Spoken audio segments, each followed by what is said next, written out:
Hi everyone, and welcome to today's episode of WeRise with Aaliyah. And today I'm really excited to have one of my favorite people on TikTok, Liz from Liz Yapping. Love it, love the handle. Thank So, you. Liz, your content is really known for calling the patriarchy and calling out the bullshit of the Muslim community and Muslim men and misogyny in general.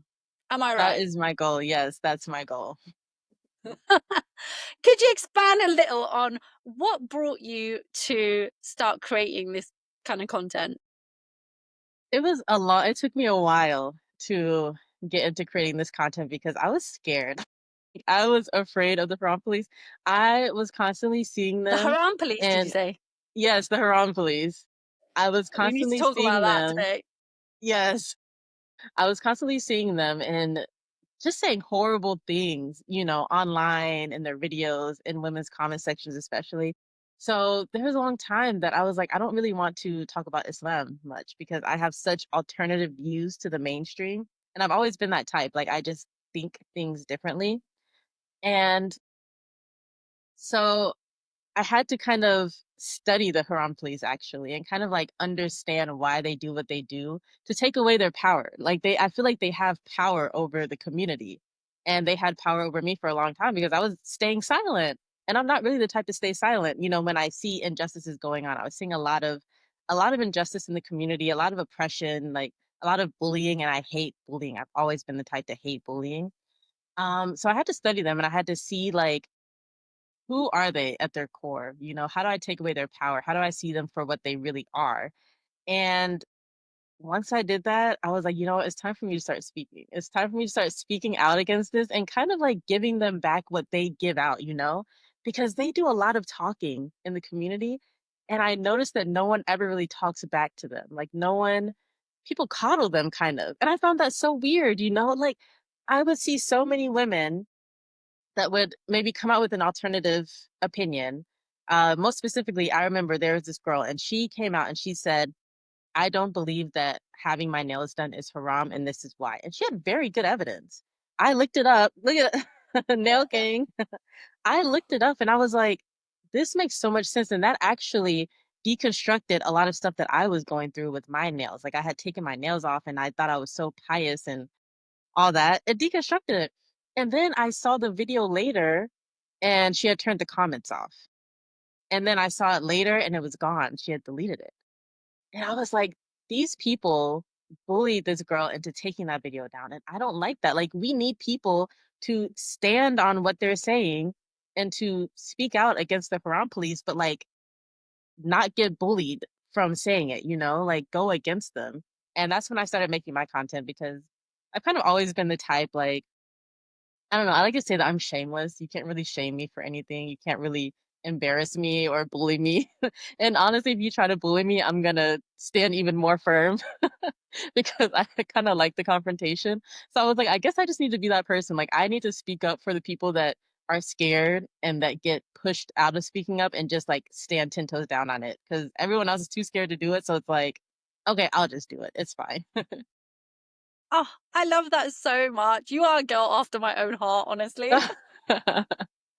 So I'm really curious. So when you started to study the Haram police, I mean that in itself is quite a topic, right?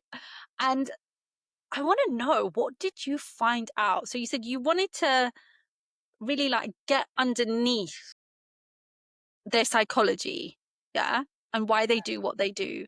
So what did you find? Oh, I love this topic. What I found is that most of them are extreme hypocrites. And the Quran like outlines what a hypocrite is, and I just saw that they exhibit all of those things. One thing I would notice a lot is I would see someone just going hard, like usually a man just going hard on women, right? In their comment section, just back and forth yelling at people. And then I would go to their profile, and usually they're yelling about hijab, right? That's the main topic. And I would see their following and it's just all like porn. I went to one man's following. He was yelling at a girl because she was making a sandwich. She was in a niqabi making a sandwich or something. I can't remember. And you could see her gloved hands in the video. And he was like, "Sister, you shouldn't be showing your hands, like even if they have gloves on." I went to his profile. He was following AI grandmother porn account. My jaw was on the floor. Like, can you believe it is me neither until that day, right? That was my first time ever seeing it. AI at that. Like, and I'm like, you're sitting here yelling at a woman because she is showing the silhouette of her hands. She has gloves on. And the subject of the video is a sandwich. But this is what you're consuming on Instagram. And that is pretty much the most common theme that I see with men who police women online. And I noticed that now they're starting to hide their followings on TikTok. But I even just had a girl in my comment section. What was she yelling at me about? She trying to tech for me. Oh, you're not even a Muslim, this, that, and the other. I went to her profile and all of her reposts were like men in the gym with their shirts off. And I and I told her like, how are you coming at me about being a Muslim, but you have a whole spank bank on your account? Next day it was privated. So a lot of these people have, skeletons in their closet. Like they are virtue signaling because they know that they are doing some very bad things. And I've even known I had a brief friendship with I would call her a Haram police, like, very strict Muslim, niqab, would not leave the house without gloves on, which isn't a problem, but it's the fact that she would push this onto people. Like she would be online telling people, and even telling me at one point, like it's obligatory to cover your face. Like if you don't cover your face, if you don't cover your hair, you're not a pious Muslim. She actually said out of her mouth, if you don't wear hijab, it is impossible for you to be a pious Muslim. But once I got to know her and started to learn more about her life, I don't want to expose her sins because she was actually a really good friend to me. But the things she was doing were very far from halal in her private life, like very, very far from it, like 1,000 times worse than someone not covering their hair, which obviously I don't believe is a sin, but for her, it was like this grave sin. Like she once told me that she sees a woman having a few strands out as the same as like showing her full on cleavage. She was like, you may as well just flash people your breasts. That was the mindset. But then the things that she was doing was so far from that. But for her, it was like, because I'm wearing the niqab, I'm still more pious, even with everything I'm doing, than a woman who is not wearing anything, not wearing hijab. And it just showed me like they're just hypocrites. And how can you take a hypocrite seriously? It's so interesting, isn't it? And I'm just thinking, as someone who came to Islam later in life, was this must have been, was it a shock to you to find out that supposedly pious people are actually not what they seem? It's like it was, but it wasn't because I grew up Christian. So I saw plenty of people who weren't as, Christian as they should have been. And I know people aren't perfect, but for some reason, I had higher expectations from Muslims. I like to say that the Muslim community has really good PR because I have Does always it? thought of, I think, Debatable. I don't know what it was for me, but like, I think it's because the way that I learned of Islam was like I had Muslim friends, but they were like really, really good people. Like they were very normal. Like most of them you wouldn't know. They weren't visibly Muslim or anything. They weren't pushing it on the people. Like we would still go out together, go to the club, this, that, and the other. And of course they wouldn't be drinking or partaking in any of that. But like they were just cool, chill people. And then so when I started learning Islam, it was kind of like in a bubble. I read the Quran and then I read another book called Secrets of Divine Love. Such a good book. Mm, And it's like my favorite book. yeah, that's And a I good just read one. that and I read another book that was so good. It was called like The 12 Gems of Islam or something like that. And it just shows, Islam is so much about justice and, peace and this is how we're supposed to treat other people and we're supposed to be kind and, even just the things that are outlined for Muslim men, to respect their wives and to provide for their wives and, if you need to divorce in kindness, all of that. So I don't know why, but when I came into the community and I saw the way that people were behaving, it was like a huge shock because I didn't expect Muslims to be perfect people, but I didn't expect the vitriol that I was seeing. That's what really surprised me, you know, like I did not expect to, for example, see Muslims in comment sections telling people, "Oh, you're a kafir, you're a kafir," you know? Because for me, like after reading the Quran, like for me, kafir was like a slur, like it's something that you should absolutely never say to anyone. So to see people just throw it around so casually, I found that insane. And then the racism really surprised me too, especially because like when you think about it, the people that face racism and Islamophobia, you know, the most, like they go hand in hand, especially in the US after 9/11, was like Arab Muslim. So to see Arab Muslims like in my comment section calling me the N-word, calling me a cotton picker, calling me like, you know, a KFC muncher. I don't even eat KFC is boycott, but calling me that, I was like, whoa, this is crazy because I never even saw that in the Christian community. Like, you know, at least we keep the slurs to a minimum. You know what I mean? So I just found that that was what was really surprising to me, you know? Oh, I'm so sorry you've been through that. But I found the anti-blackness in the Muslim community was one of the things that alienated me quite a lot from them, when especially because I've always had an activist and social justice background. So for me, anti-racism and feminism go hand in hand. Like if you're speaking up for one minority group, you should be speaking up for all marginalized people and disenfranchised people. But unfortunately, I have seen as well that a lot of Muslim people are really good at speaking up for Muslims only, and for Muslims who look like them and who believe the exact same thing that they do. Yes, But exactly. everyone else, they are more than happy to throw under the bus. Exactly. Exactly. I see And that all the time. right. And when you were speaking about your Niqabi friend, you reminded me of this story because unlike you, so I've been born and raised in the Muslim faith and the community, and I was quite young when I realized that often, and I don't want to generalize, but what I have seen is that often the people that are the most staunch in their beliefs and the most vocal in criticizing Muslims who are not as covered as them, not as practicing. I hate that term. Hate. Oh, are you practicing, sister? Oh, what does that Ew. mean? Like, it gives me the ick, like The really ick, yeah. badly. But there was this one uh, girl at university, and that uni was actually where I came across this the most, or for the first time, really. That kind of very hardline, conservative, like Salafi influenced youth culture. And there was this girl who used to cover everything head to toe, and always in black. And there was me, that was the non-hijabi, highlighted hair, used to get my nails done.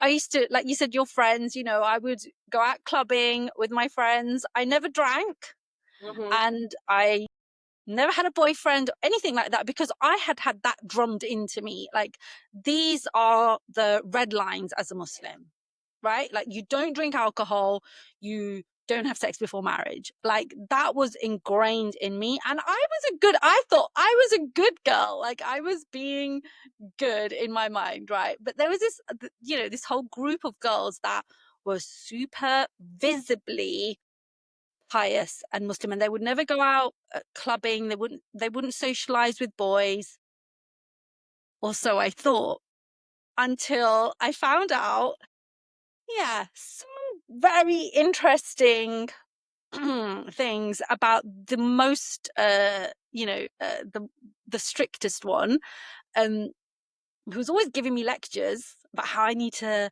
stop going out clubbing and stop hanging out with boys who are my friends. But actually, turns out she was just shagging someone, like, you know. Hypocrisy. And Yes. the text that I got, I mean, I am not judging anyone for what they do in their personal life, especially when they're young. But what I'm saying is, she judged me for far less, immoral things, whereas she was blatantly sleeping with someone. Yeah, I just found the hypocrisy of it just insane. And Yeah, that's my problem too. I am so liberal. I go by the motto of like, it's not my business. It's not my business what you do, and I cannot judge anyone for what they do.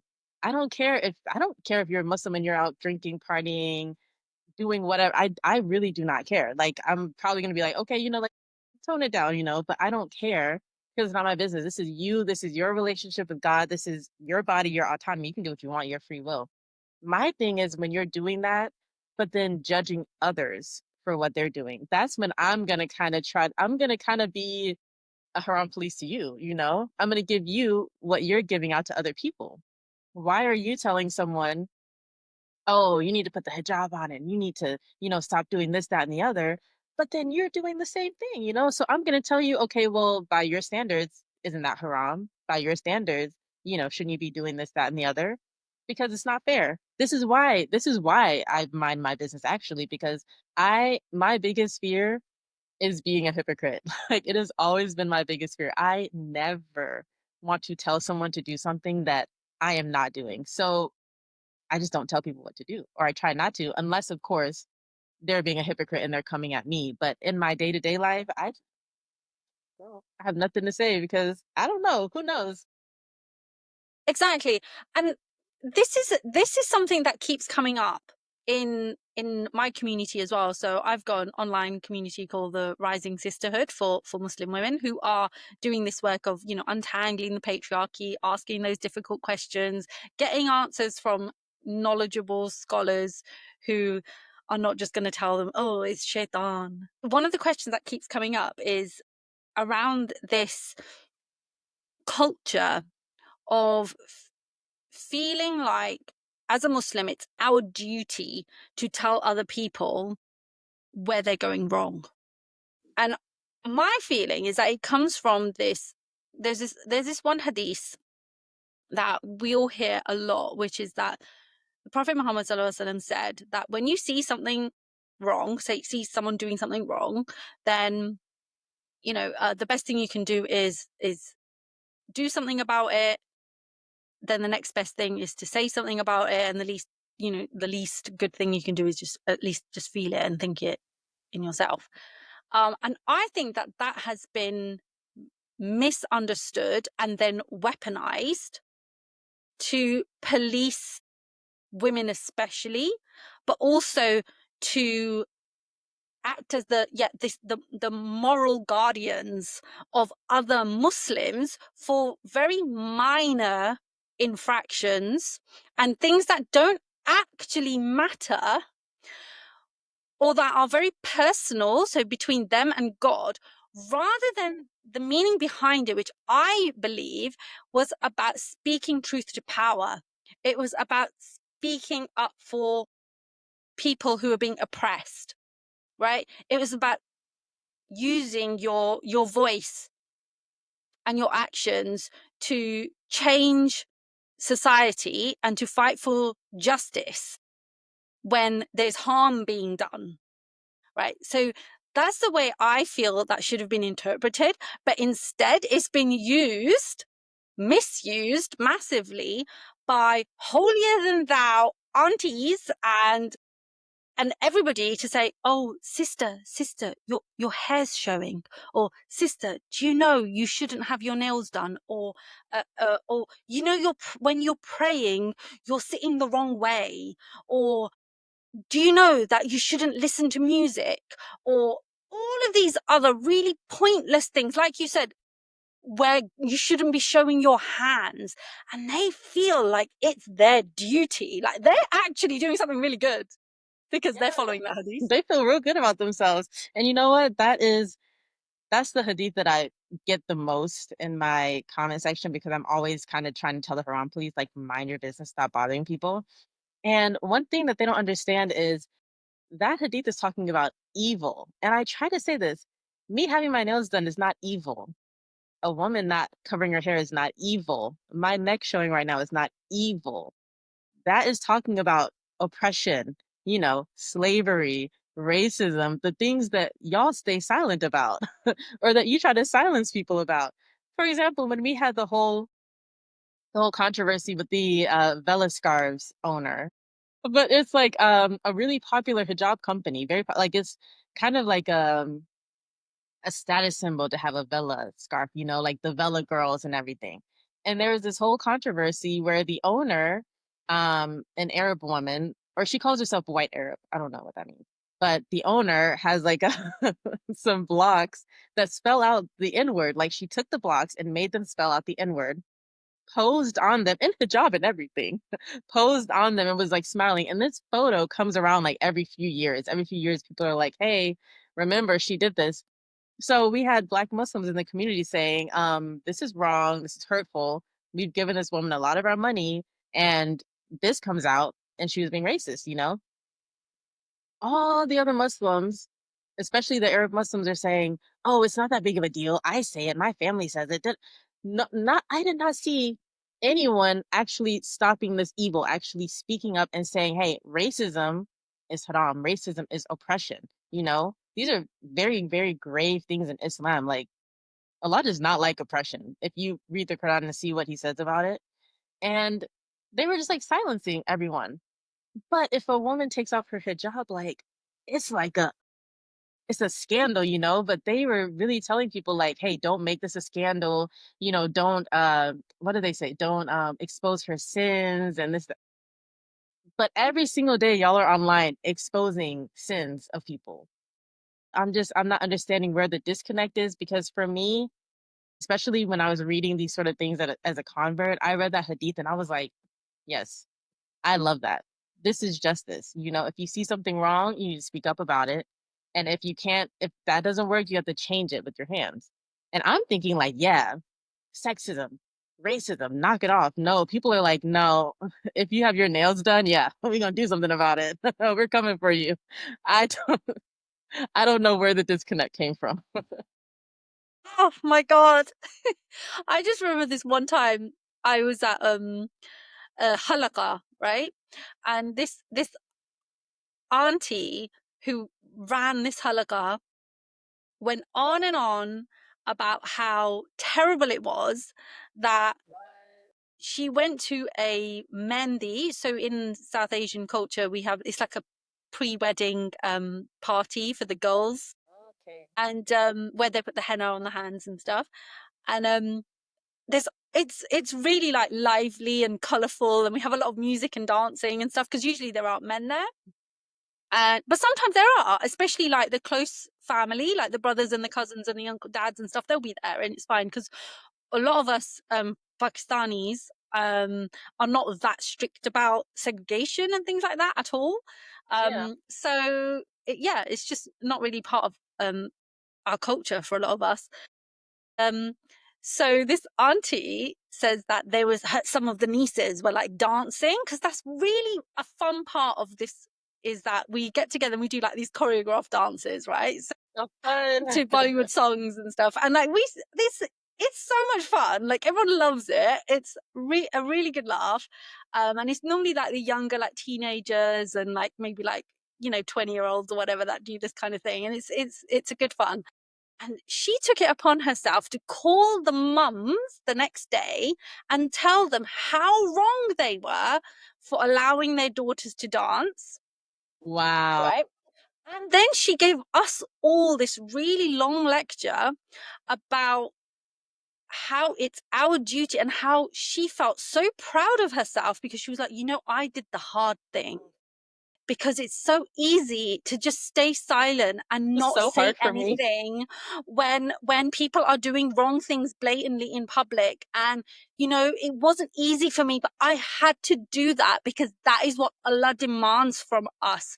So I had to do my duty and make those phone calls. That I was pretty much like, hits the nail on the head of how the Haram police are. That's how they feel about themselves. They feel like they have done the hard thing. They have done the jihad, right? And they have, defended Islam and defended Allah, and they've done they've done their duty as Muslims. And it's like, you just ruined the party. That's all you did. Literally. You just ruined the vibe. Like, Exactly. I was like, oh my God. Was that to me was one of the turning points for me as well, when I really started to just think, wow, I think really differently about this stuff to you guys. yes. Like, that is not how I see my duty as a Muslim. We have very different ideas about The what priorities, speaking up for the right thing is. the priorities are very different, you know. And I had a kind of a similar situation. I had a run in with the aunties at the masjid, um, in Jordan, because I live part time in Jordan, part time in the US. And I went to the masjid and I was so excited to go. I love the masjid actually. I was really excited to go. It's kind of sad. And I go and like as soon as I walk in, all eyes are on me. I don't get a single salams. I get nothing. I'm like, Assalamu alaikum, everyone. Nothing. And that's when I knew, you know what? Like I am not welcome here. I'm too different. Already I'm a black woman going into this, you know, masjid and all the women are Arabs, and I have my nails done, and I was just wearing, you know, jeans, baggy top, and my hijab. I had like a hijab like this, like a printed one, you know. Everyone else is in like the jilbab and you know whatever. So I'm just standing out. So you know, we do the prayer, and I'm feeling good. Like I like Juma prayer. That's what I was there for. And immediately after, this woman comes up to me and she was like, "How do you pray with your nails done?" And I was like, "You just saw me pray. I just prayed right next to you." She's like, "Yeah, but it wasn't accepted." I was like, "Why?" And she's like, "Oh, because you have your nails, you have your nails on, and that's haram." And I was like, "That is not haram. I don't like whether you believe that your nails affect your wudu or not. Like that doesn't mean it's a sin, haram, you know." And one thing I noticed is that we toss around that word way too much. I feel like it's because in the Arabic language, haram is also sometimes used to just mean like shameful, you know, like oh yeah, haram, like oh that's so shameful, you know. So I think now people just use it for kind of everything and they don't realize the severity of that. So she calls over all the other women in the masjid. And I kind of knew like these women were kind of waiting to dogpile me and alienate me from the moment I walked in. And it was like six or seven of them. Calls them all over. Look at her nails. Her nails are haram. They're all echoing like a bunch of birds. Haram, haram, haram. Like her nails, da da da. And I looked at her and I was like, you know you're wrong for this. And you know why you're doing this. And I just walked out. At first, I was kind of trying to go back and forth, like, you don't know, it's not. And she's asking me, like, oh, well, then who's your sheikh and who's your imam? Who told you this and this, that, and the other? Well, they're wrong. Like, I tell her, like, I have sheikhs that I speak to in the U. Well, they're wrong. They're wrong. That's why I don't go back and forth with the Haram police because they are in, they know what they believe and they're stuck in that. So it doesn't matter if I tell them, like, I studied Islam for 20 years amongst this sheikh and that sheikh. They're gonna be like, well, they're wrong, and you're still wrong, you know. So I ended up leaving, but I just remember after that, like I was bawling my eyes out. Like this is the part that I have a video about this on my TikTok, but I don't tell people about this because I don't like people knowing when the Haram police affect me, but like they do sometimes. And I was bawling my eyes out, and I was like, I am never ever going to the masjid again, and I haven't been since. And my husband was like, that's why I don't go either, because every time you go, he said even for him, there's just like someone wants to bother you. And that's not what the masjid is for. The masjid is for us to go to commune with one another, to pray together, to connect with our creator. You know, like I used to go, I would journal, I would, you know, read my Quran, read my books, and just like spend time in a quiet, peaceful space. But turns out it's not like that for everybody. I don't know why they felt the need to dogpile me like that. But I do know that they got some sense of satisfaction from it because as soon as she saw that it was kind of bothering me, it started showing on my face. She was like, don't be upset. I'm just trying to help you, you know, like smiling. They're all smiling and like looking at each other and stuff. And I was like, they got some satisfaction out of that. And they feel like they have done, I don't know, some sort of duty. They have satisfied some sort of requirement for their faith at the expense of mine. And I just, haven't been back since. I haven't gone to a sit like not in the US, not anywhere. I'm just like I'm done with the masjid. I'm good. Makes me so, so sad. But at the same time, I completely resonate. And I've been in similar situations. And I'm also at a point where I'm finding it really difficult to go to the masjid. I did go for Tarawih this year, and I have to say it was amazing. I love to hear And that. it was amazing. Like, my boys are older now, so they were in the men's section and I was in the ladies section. But it's a very local, very tiny masjid. So it's literally, you just go, you do your prayers, you see a couple of people, and you just go home, kind of thing. Like, but it was lovely. But a few weeks before that, I had been I'd had my arm twisted by my very good friend who's lovely. But she wanted me to go to the masjid with her for this talk because this apparently eminent scholar was coming. And when you just feel in your gut that this is not a good idea and you're not going to enjoy it and it's not going to be good for you. But I Yeah. don't know. I went against my better judgment and I thought, oh, fine, let me just go. Right, with the boy, like, we'll take the kids and we'll go, kind of thing. And it was so horrifying Really? that, yeah, I was literally traumatized. And I was like, we ended up having an argument because I was like, this is not my Islam. This is not my Islam.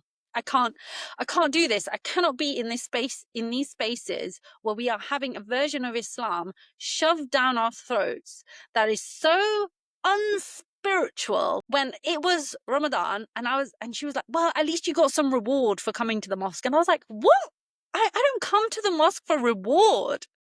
That's not Right? what I go. I go for, like you said, for connection, for peace, for community.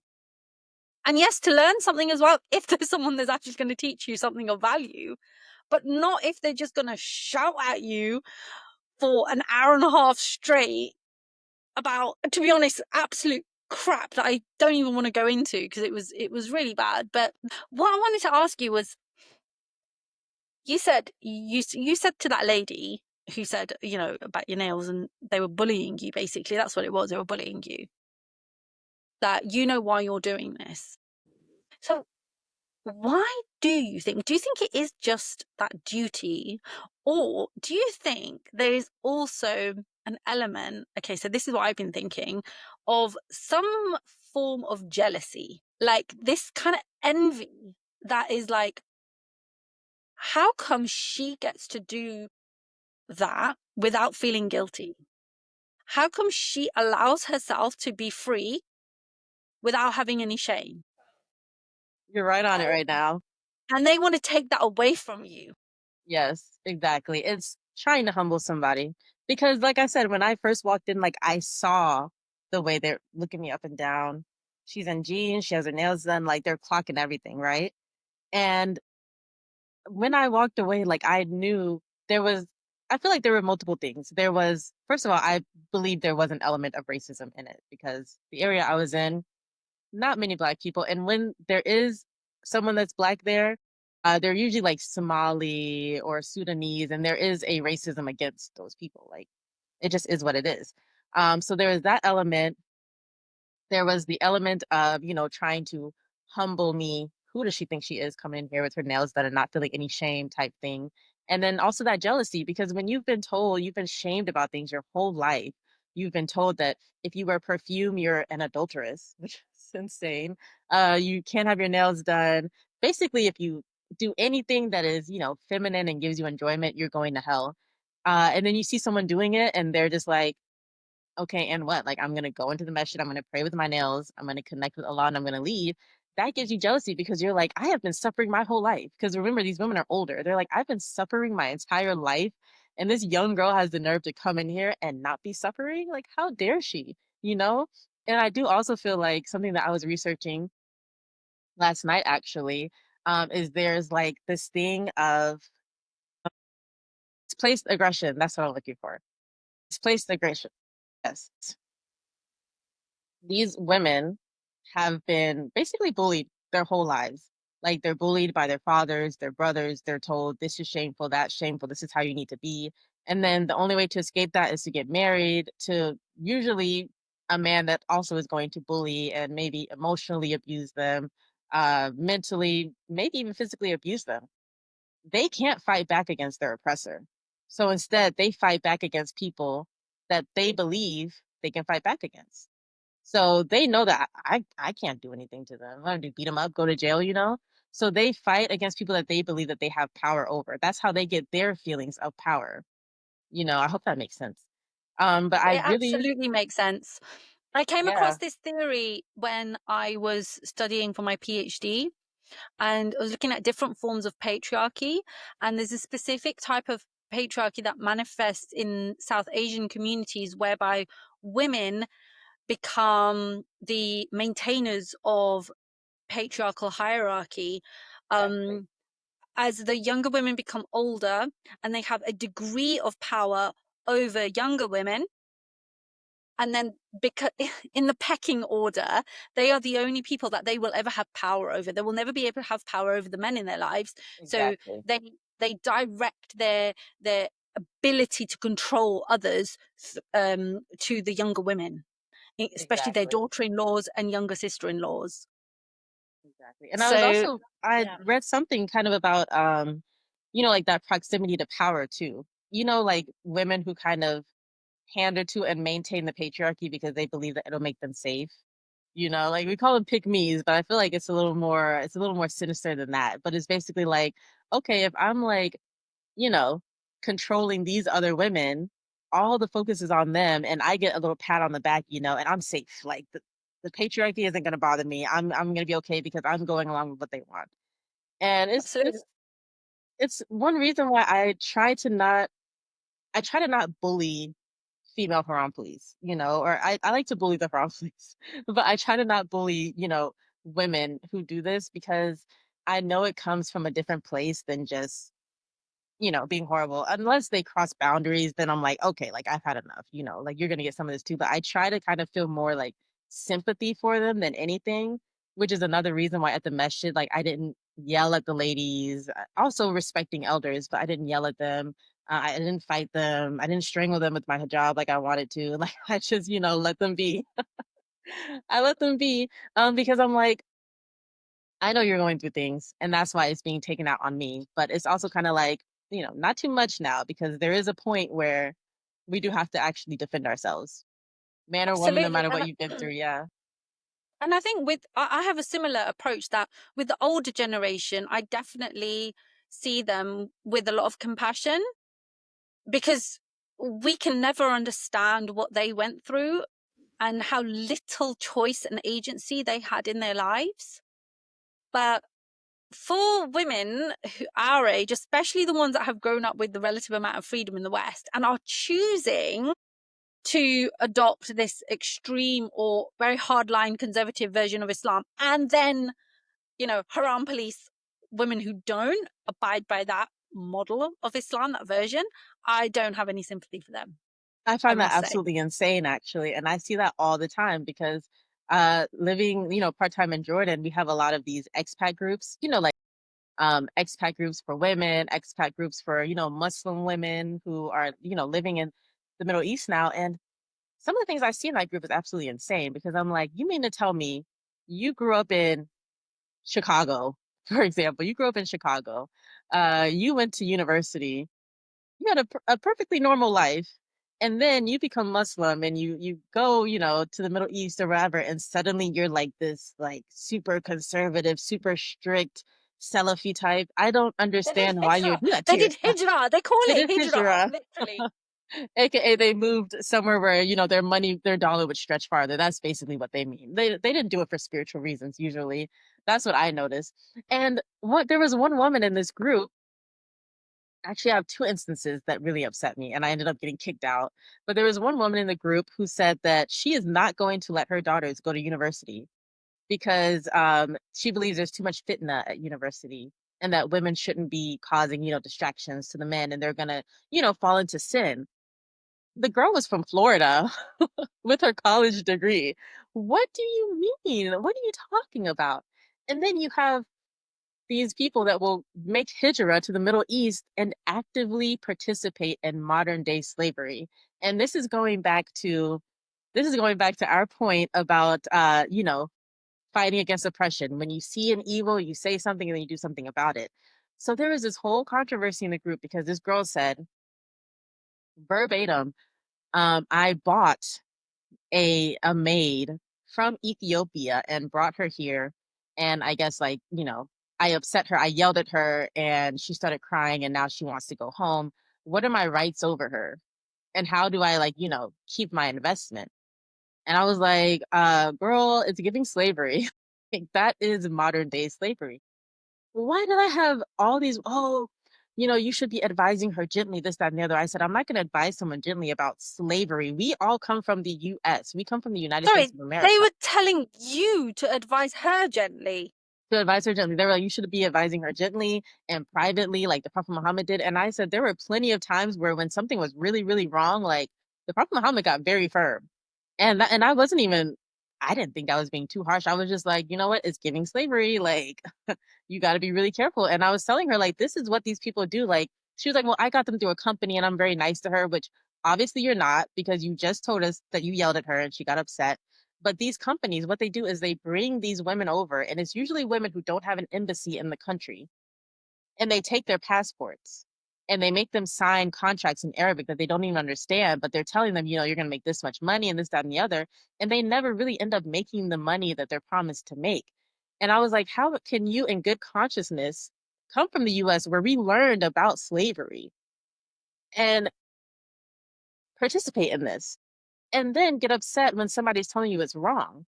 And that's when I actually quoted that hadith and I was like, look, if you see an evil, we're supposed to say something about it and stop it with our hands. So what I'm doing right now is I'm saying this is wrong and you need to stop this. And anyone else in this group seeing this message needs to not participate in this. You can clean your own house, okay? You can raise your own children. You did it in the US. So why do you come to the Middle East and suddenly you have to hire staff to live in your house? And there are always, always Black women and usually Southeast Asian women. I was going to say Filipino women. Yeah, I don't understand that at all. You're not making hijrah because of some spiritual reason, because there's nothing wrong with being a Muslim in America, aside from, blatant Islamophobia. But what I'm saying is usually they will make hijrah because they'll say, oh, it's too liberal in the West and I'm scared for my children and there's too many gays. The gays are everywhere. That's usually their reason for making their hijrah. It's not because they're really actually going through anything. Because let's be for real, if you have the money to move your entire family to another country, like I guarantee you're doing fine in the US. So you want to go over to the Middle East so that you can basically play rich and enslave people, but you're not even following Islamic values, especially if the first thing you do when you get here is get a slave. And I'm just going to call it for what it is. It's a slave. We know there's a huge problem with modern day slavery out there in the Gulf states. But Huge what? problem. But people really want to, and I actually had a few videos speaking out about this, and people are being willfully ignorant about it. They're like, no, we don't. We don't have slaves here. What do you mean? Like, I feel like it's so obvious, but people are so afraid, I guess, of, criticize, especially criticizing the Gulf states and afraid of criticizing Muslim countries, Islamic countries, that they just would rather pretend that it's not. Yeah. They are not Islamic countries. So as far as I'm concerned, right? They are, oh God.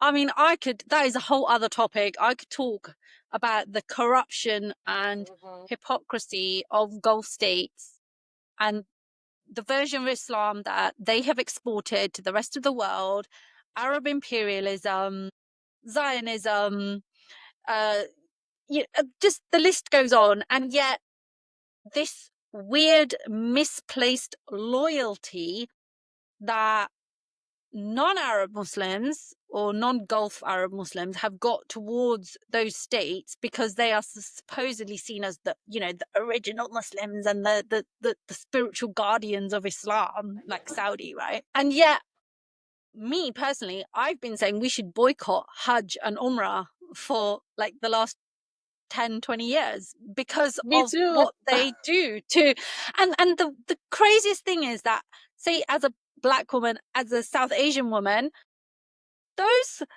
governments have got absolute disdain for us and even a lot of the ordinary people, the amount of Yeah. racism that there is towards Black people and South Asians and anyone who's not a what do they call them?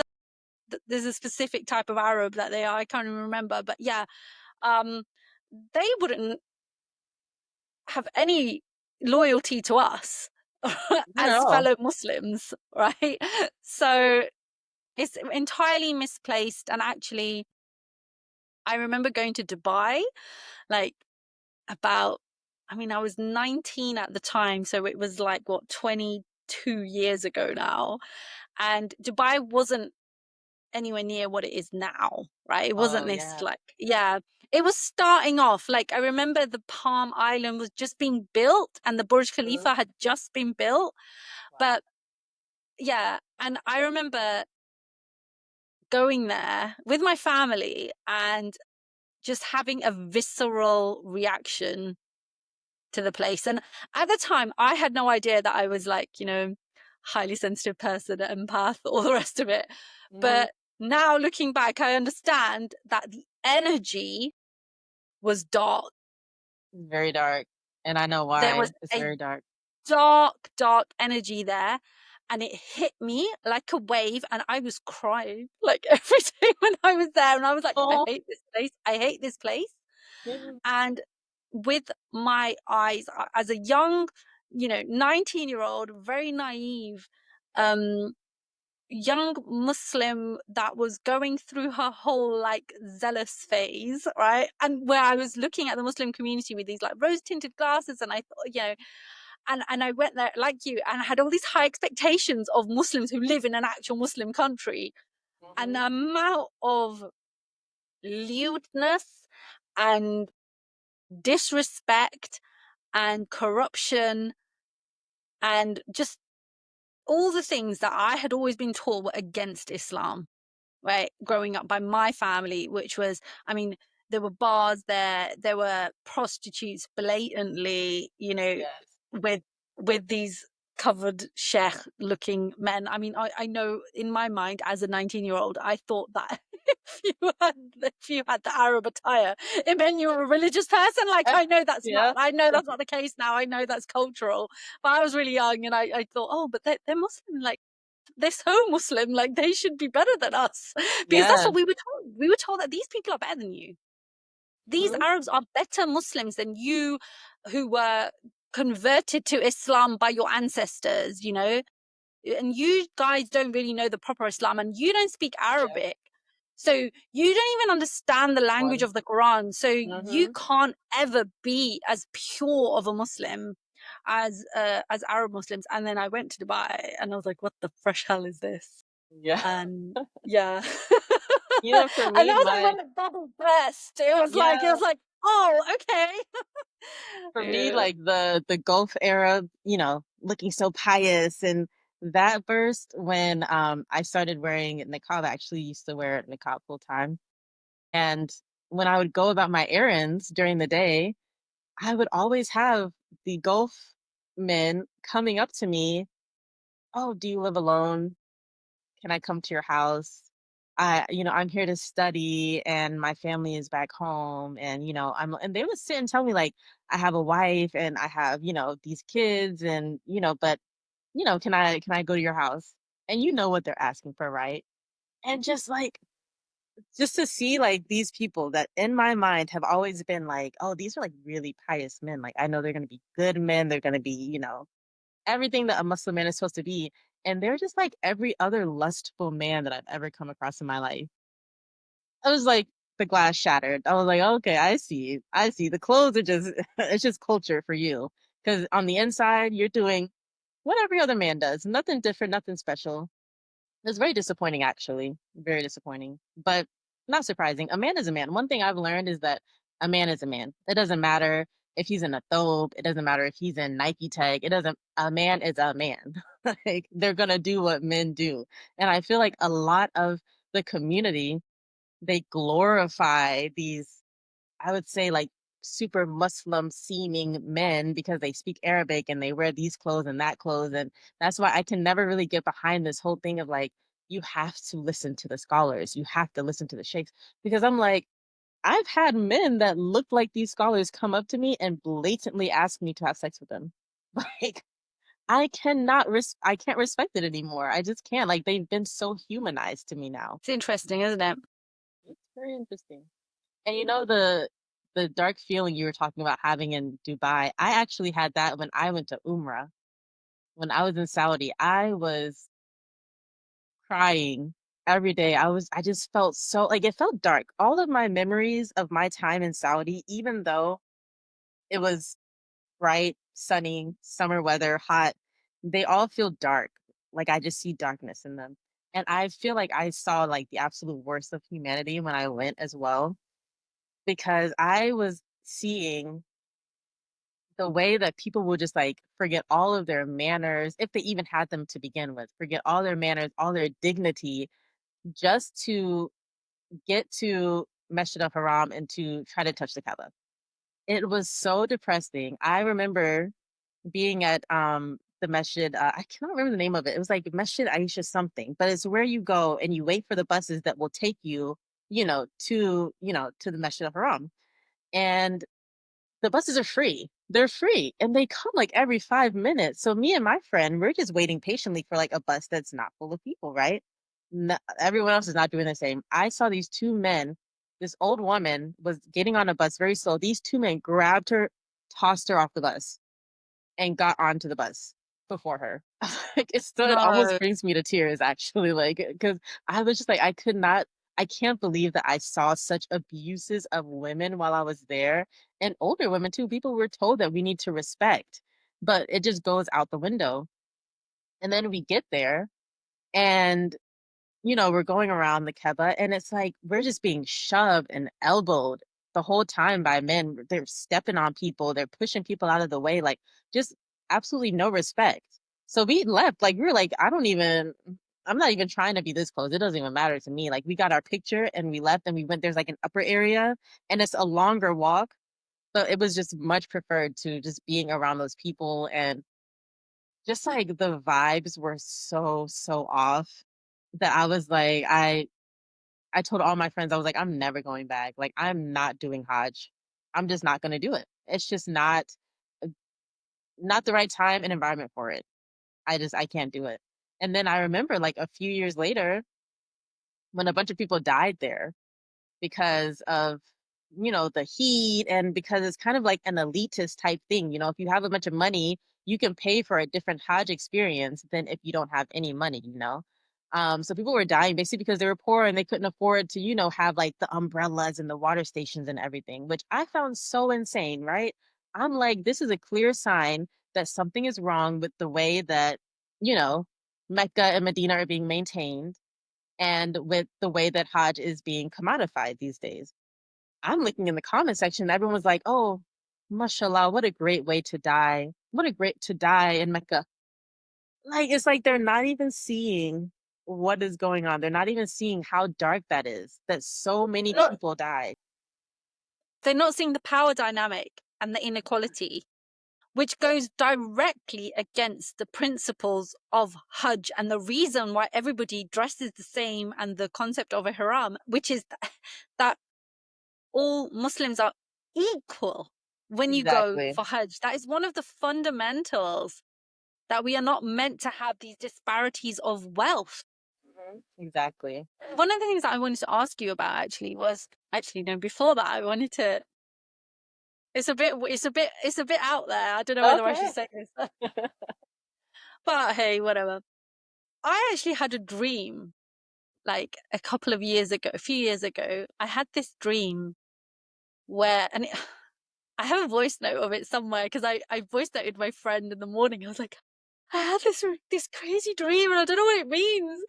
But basically, I had this dream that I was at the Kaaba, and on top of it, directly on top of it, people had built buildings on top of the Kaaba.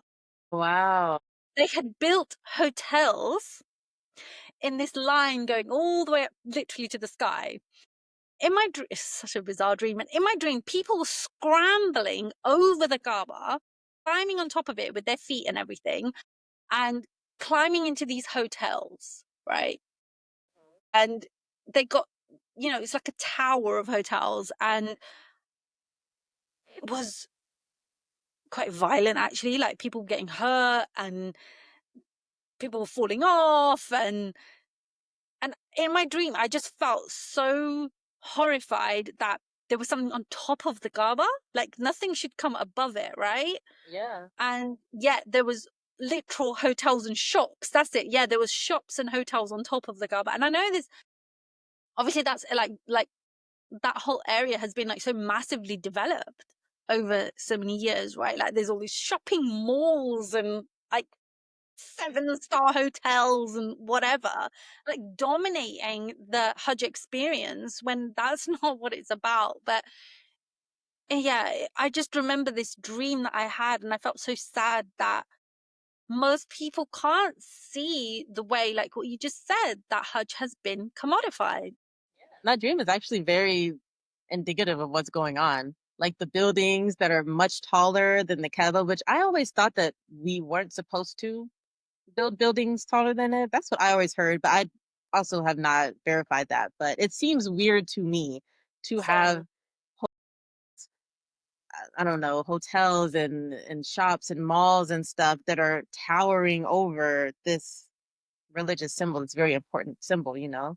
And then, you know, people do the prayers and everything, and then they're just running off to go shopping and, you know, running to the little cafes and stuff like that. And then, you know, they're taking the pictures with the Kaabas in the background. It's just not very spiritual to me. I remember telling my friend, I don't know, this isn't a spiritual experience for me. It's actually more stressful than anything. I don't feel any peace out here. I don't feel like I'm really connecting to Allah. I don't really like the rituals. I found them a little strange, you know, to I remember getting like this, she gave me like this book and it's like, oh, this is how many times you go around here and then you have to like kiss and do that. I didn't really like that. It just felt very man-made, I think. Very it was just uncomfortable for me. So I didn't feel and I think it really disappointed me. And I actually had like this dark night of the soul where I was like, I don't even know if I'm supposed to be Muslim because you know, I thought it was different. For me, Islam is supposed to be something like spiritual. Like I feel things more than I ritualize them.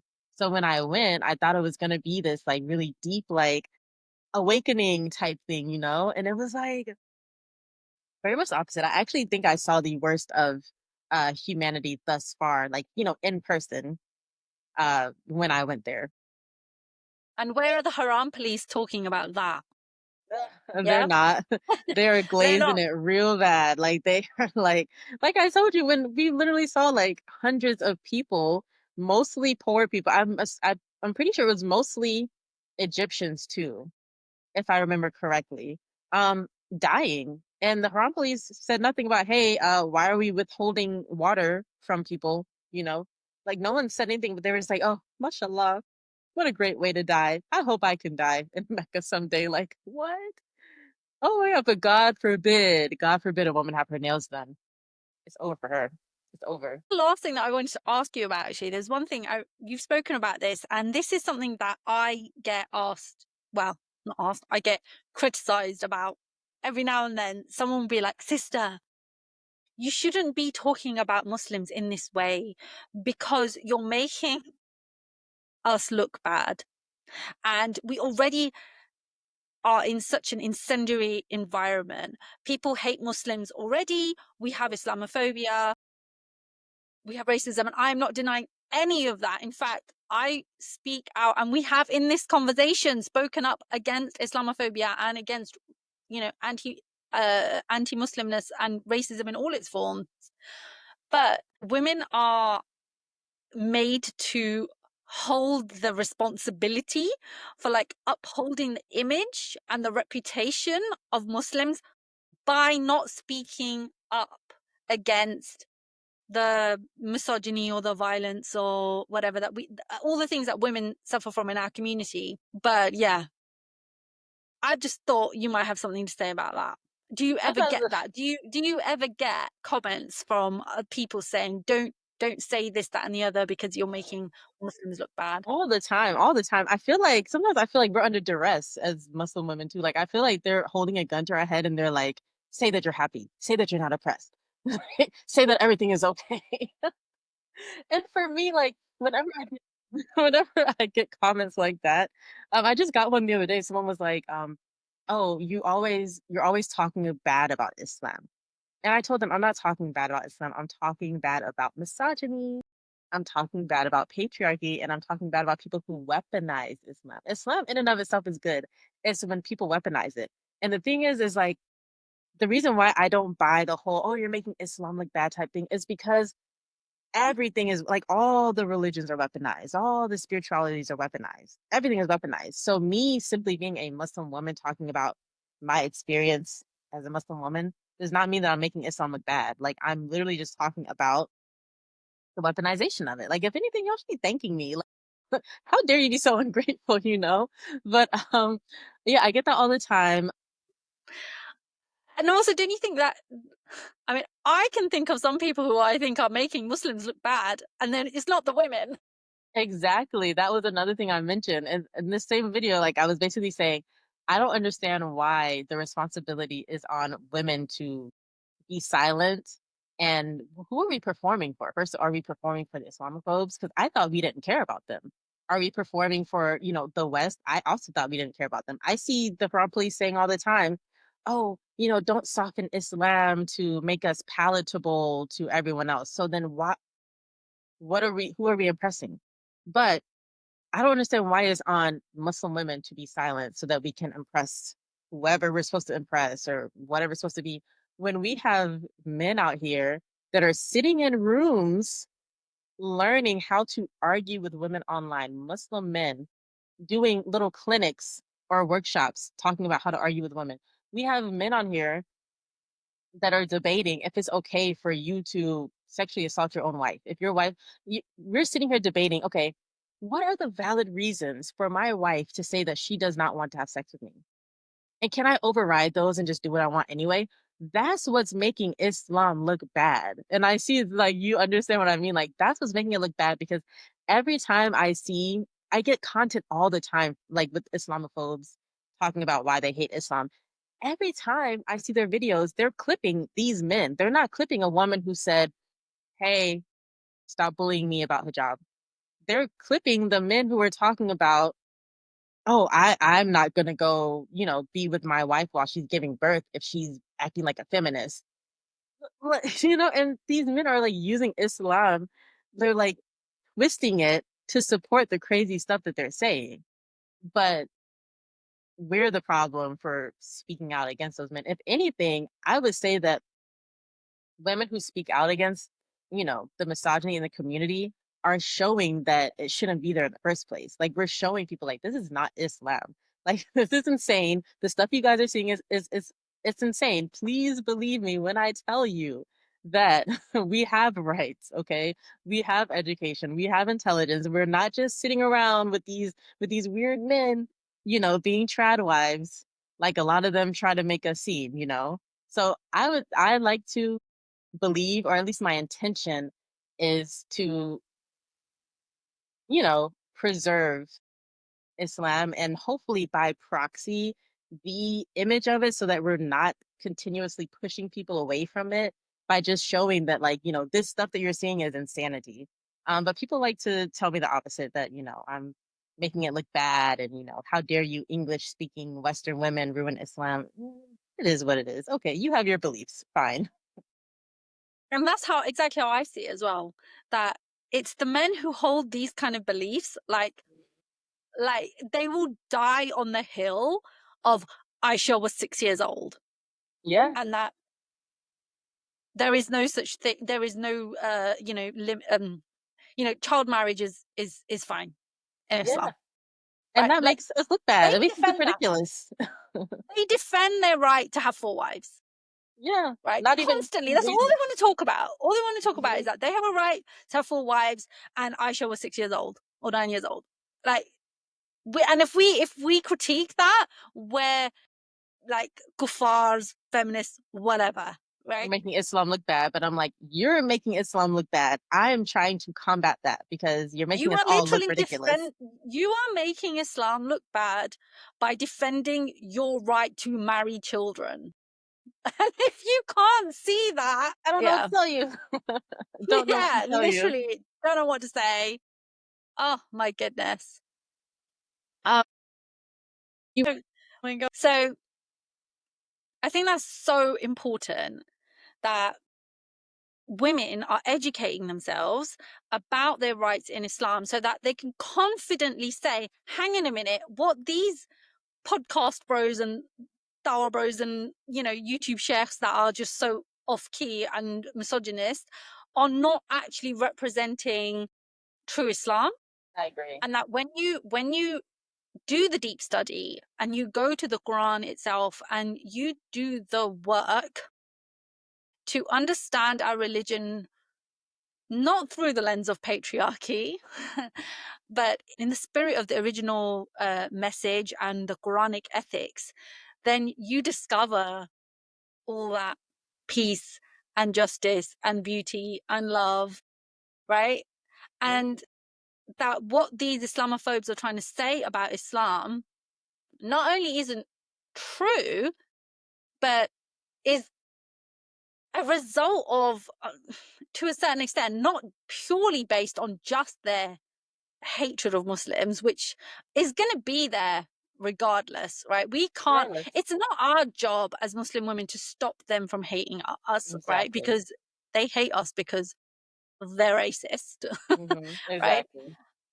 But for the sake of our own communities and for our own souls, for the soul of I almost feel like there is a battle within the Muslim community, like for the soul of Islam, like Mhm. between the people that want to stick to the letter of the law while ignoring the spirit of it.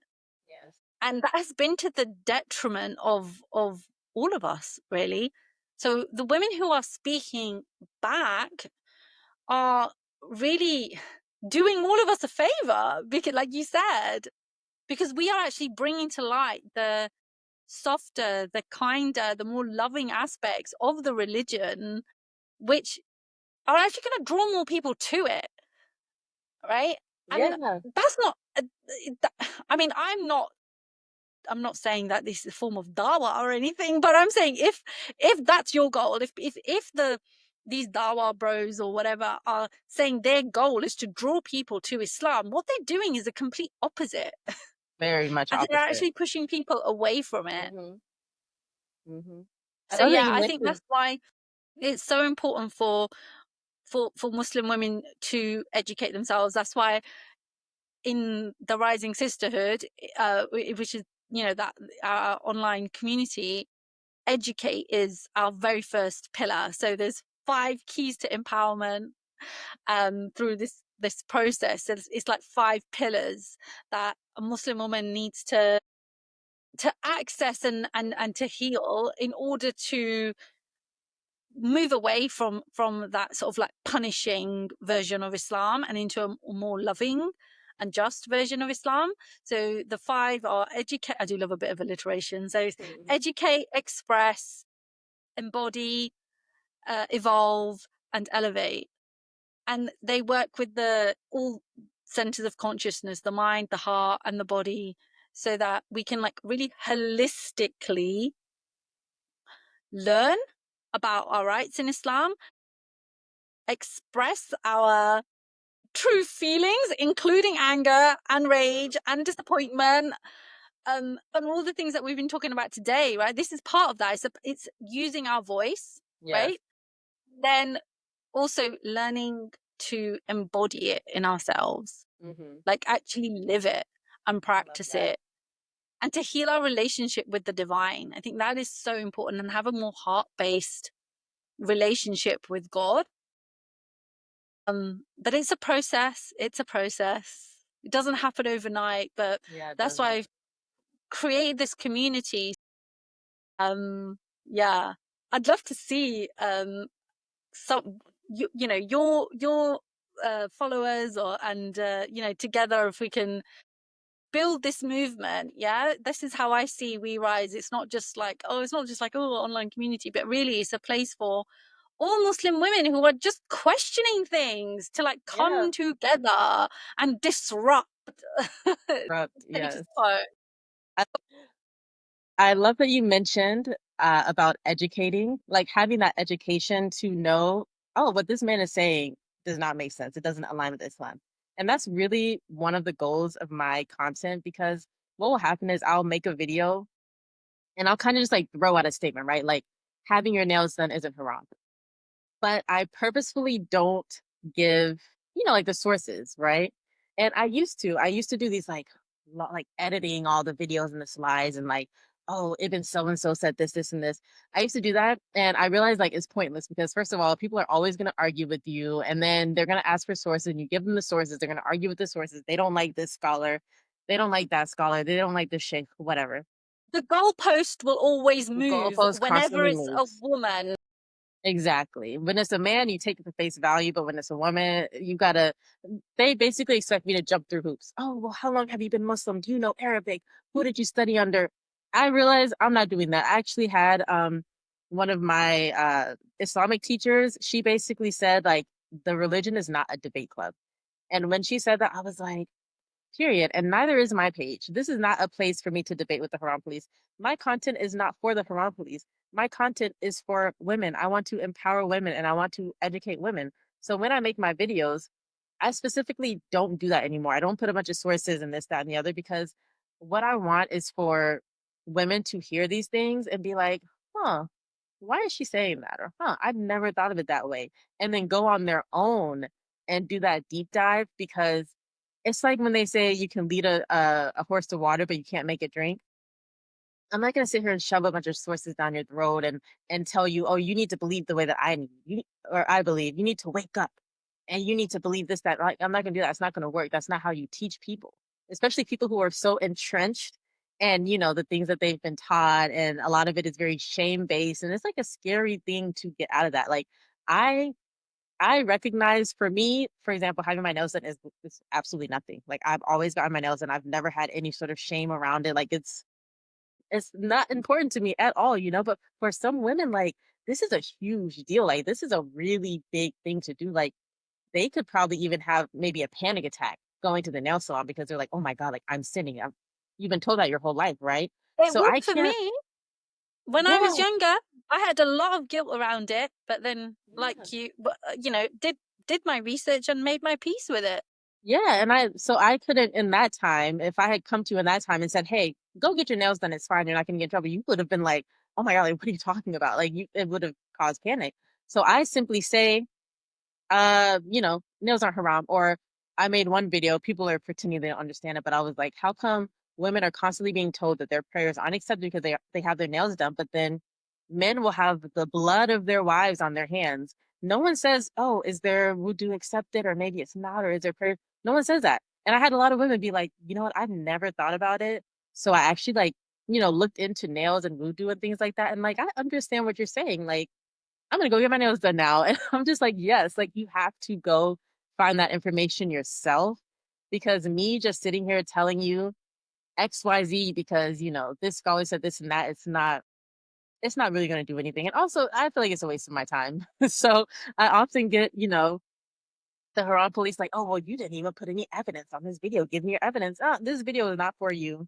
And I'm not your little minstrel show to, jump when you tell me to jump. No, if you want to understand what Absolutely. I'm talking about, go look for it yourself. Like, Could not agree with you more on that. So on my socials as well, I don't get into. I love that. Religion is not a debate club. 100%.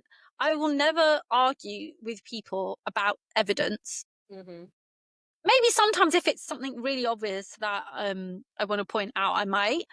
But really, like you, my audience is Muslim women, and I guess I'm just seeing like a nice little flow from like your content to mine, because what I found is that, okay, so you might start having these thoughts and questions and doubts and be like, oh, I never thought of it that way. Oh, let me go and find out. But then what happens is they go to Google and they end up on websites like Islam QA, oh no. right? Or they go on YouTube and all they find is, Aaliyah Khan and Mufti Menk, and they ask him Al Hakim. Oh God, the backpack dude. I mean, just absolute.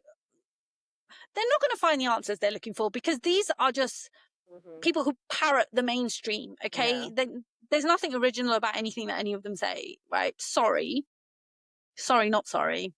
You're So right. you're not going to find those answers. hmm So when I started asking those questions for myself, I came up against some brick walls, and they actually made me feel worse. Like, I would literally feel traumatized after reading the misogynistic answers of those Yeah. scholars on Islam QA. And like you'd leave thinking, oh my God, does God actually hate women? Hmm. Like, that is how I used to feel.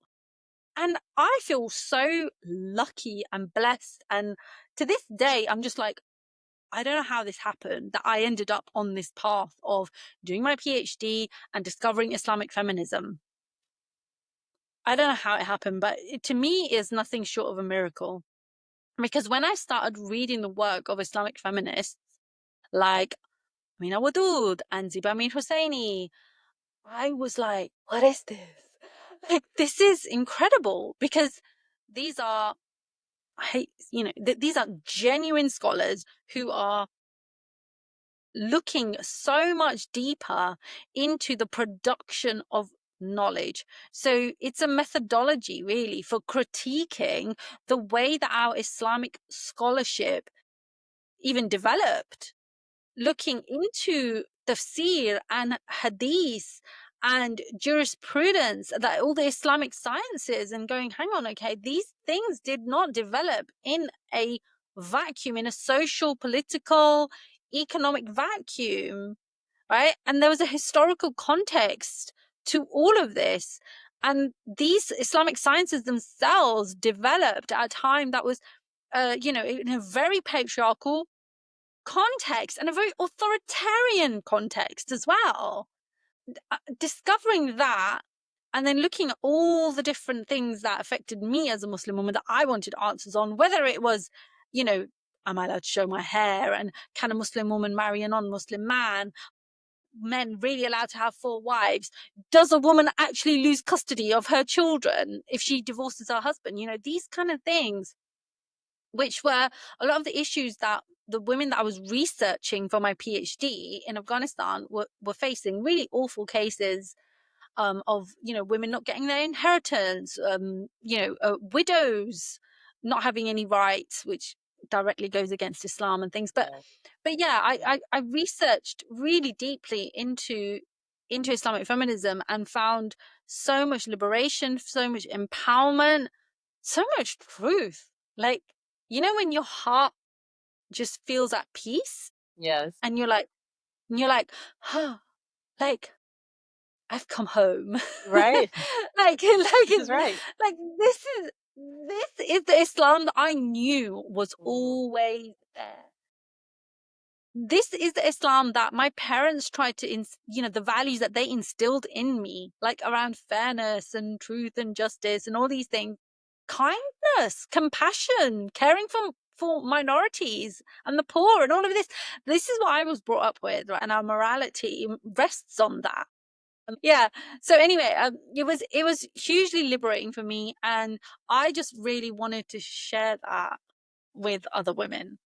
I want them to have this knowledge. I want them to have access to this knowledge, because not everyone is going to go and do a PhD, and they shouldn't have Yeah. to. They really Yeah. shouldn't have to. That's the That's thing. And right. not everyone has got time or the inclination to like read like really academic books and things. But that Yeah. knowledge is there. Just like most Muslims have not read all the books on jurisprudence in Islam. They haven't read that, but they believe what they are told about it, Exactly. right? Yes. So, in the same way, I want to help women understand what has been hidden from them, right? Yeah. And extract the parts of the scholarship that are deeply empowering and much more compassion based.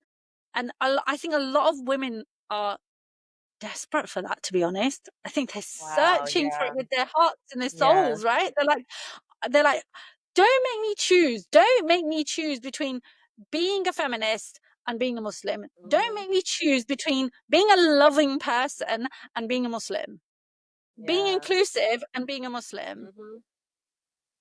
Wow. You made such a good point. And you really kind of changed my perspective when you said, women do want to learn. And then when, for example, when you go on Google, you get like Islam QA and you get, like, of course, you get everything that's already been accepted, right, by the community. And me personally, I guess I did like a really deep dive on things. Like I was in like subreddits. Like I was like, I need to find answers about this. I've been through all of them. And it kind of changed my perspective. Like I really do want to make sure that when I'm making these like statements like, oh, this is a haram, and like, you've been told wrong about that, that I'm also kind of like, oh, but like here's at least the pathway to the knowledge, because I don't want someone to be like, okay, well, Liz said that, back to the nail example, because that's the one that everyone yells at me about. Liz said that nails aren't haram. Okay, let's see what Google has to say. And then you're on Islam QA and it's like, if you have your nails done, you're going to go to hell. And then she's like, Yeah. what?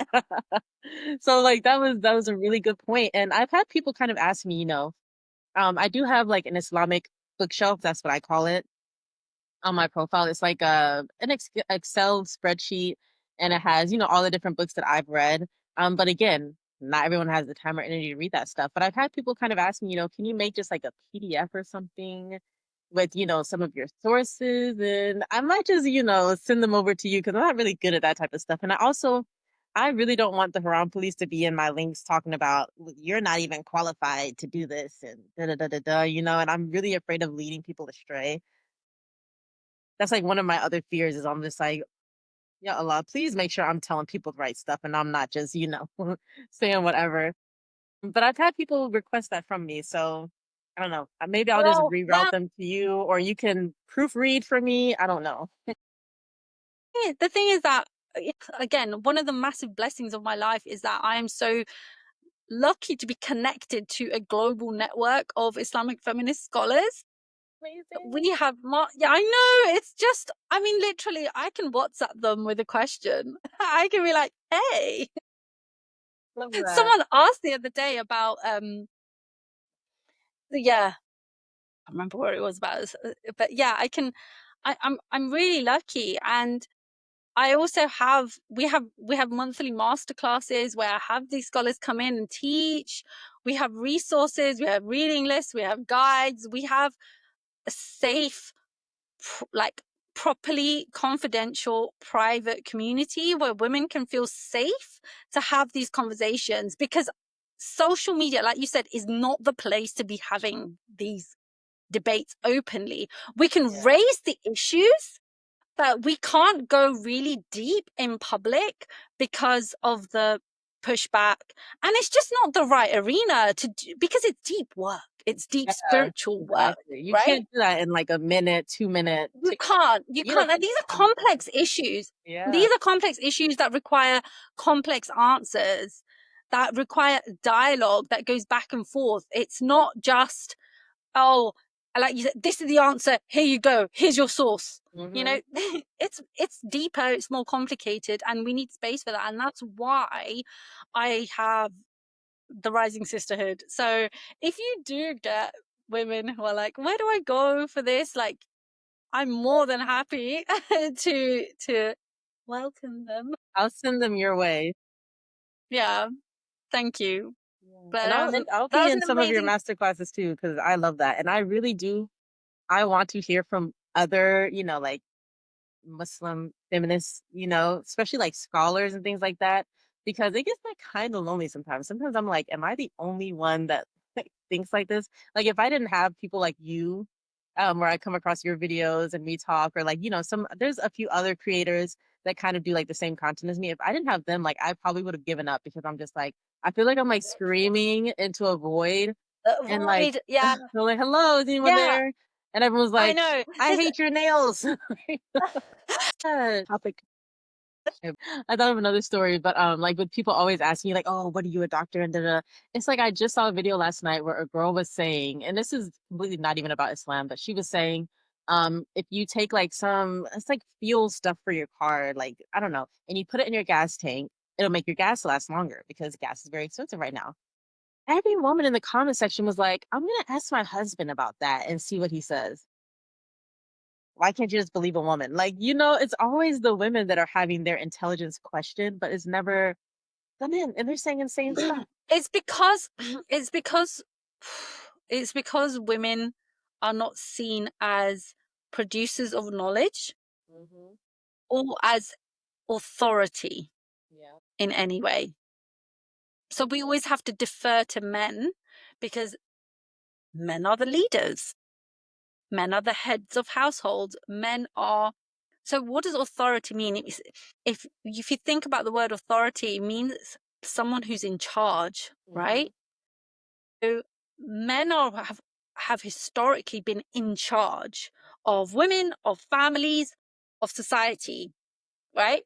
Yeah. So in that sense, psychologically, people don't see women as having authority or being an authority. Hmm. Or being competent. But when you think about it, like a lot of these people that are in positions of authority aren't very smart.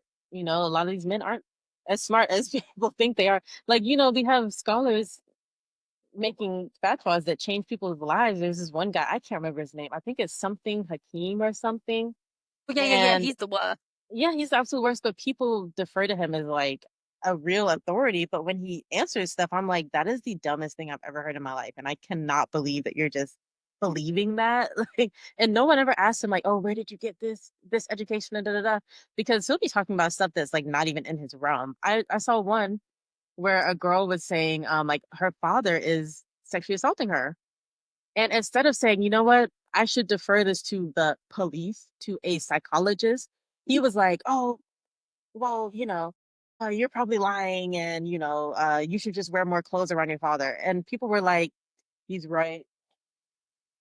I That is saw dumbest that. thing. I saw this guy, same guy, basically say that these days young girls don't wear enough clothes in the house in front of their fathers. By the way, this was about a 5-year-old girl, 5-year-old girl, and he was saying that she should wear more clothes. He's also said, the same dude has said, women aren't allowed to wear backpacks. I remember that. I remember that Yeah, whole thing. Yeah. unless they wear the jilbab over their backpack, Like, because come that's super on. That's impractical, ridiculous. right? A disturbing one that I heard the other day was when he said that if he had a 6-month-old daughter, he Mhm. would give her in marriage to the Oh, prophet I saw that at too. 6 months old because it doesn't age doesn't matter. Yeah, he was basically saying that we should not question the fact that Aisha was 6 or 9. And he Yeah, said, and he even said, if you had the chance, wouldn't you? I remember that. And I was like, no. That's Hard disgusting. no, hard. And I'm just like, and people expect us to just listen to these people and not even question them. I never see anyone like, oh, can you give us sources? I'm pretty sure the same guy has like his Instagram account and people will ask him questions and he'll just answer, like they'll say, like I saw one that was like, oh, Shafe, I cheated on my husband. Should I tell him? And the answer was just like, no, you shouldn't. But there was no evidence. Oh, like I'm like, what book did you get this from? Where did this information come from? But no one is ever in the comment section like, where's your Dalil? Where's your Dalil? He's just saying whatever he wants to say. I don't get it. If it was a woman, oh gosh, they'd be like, oh, how dare Yeah. you? And exactly. And yet we're the ones leading, apparently it's the feminists leading people astray, not the Yeah, scholars. I I got mean, I that think it's a comment really last clear night. example of this is how, and even Allah warns us of this in the Quran, that the Hmm. scholars can lead us astray. Yes, And I think exactly. it's such clear examples of how people who even, I don't even want to call them scholars because I think some of them just are not true Yeah. scholars, but they call themselves scholars and they are doing a huge disservice to the Muslim community by the way they are basically just presenting their own biases and Yeah. their own um not just their biases but their own um really quite violent ideas and quite terrifying. I sometimes wonder that do they have mental illnesses?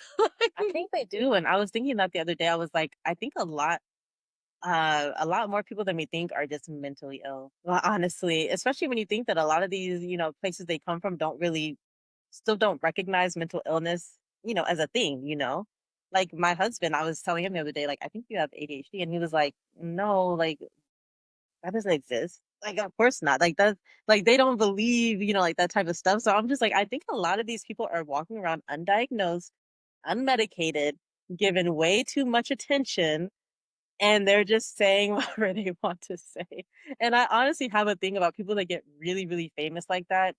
I do believe at some point, like the fame does mess with their heads. Like being seen as like this authority and nobody questions you.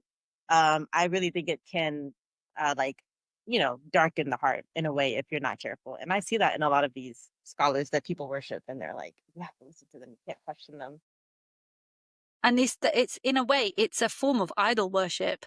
It is for sure, for sure. Oh my gosh, I tried to say that one time. I see it as shirk, to be honest, I do because as well. or even like celebrity worship, which is akin to shark, in my opinion. Absolutely. They've made scholars and the scholars' ideas more important than God. Yeah. And they'll believe them over the Quran. Like I'll literally say, like, here's the verse right here. And they're like, oh, well, this scholar said this. Okay, but here's the verse. Like, this is what God says. Doesn't matter what he said. Okay. Very sad. Can't argue with some people. Yeah. So we'll just keep doing what we do. Exactly. We'll just keep advocating for common sense, I think, a lot of the time. And yeah, inshallah, it is bringing a lot of hope, I think, to Muslim women who've had Inshallah. enough of patriarchal narratives Yeah. and needed something different. And it's so refreshing. Your content is so refreshing. And I always can't wait for what you come up with next. So Thank thank you so you. much for coming and for having this conversation. And I'll put your links down in the description so people know where to find you. Thank And you.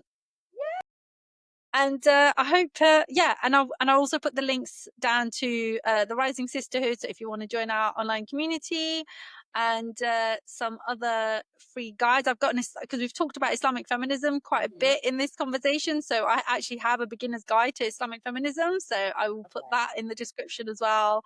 And yeah, thanks so much. Take Thank care. you. Thank you for having me. Bye. Bye.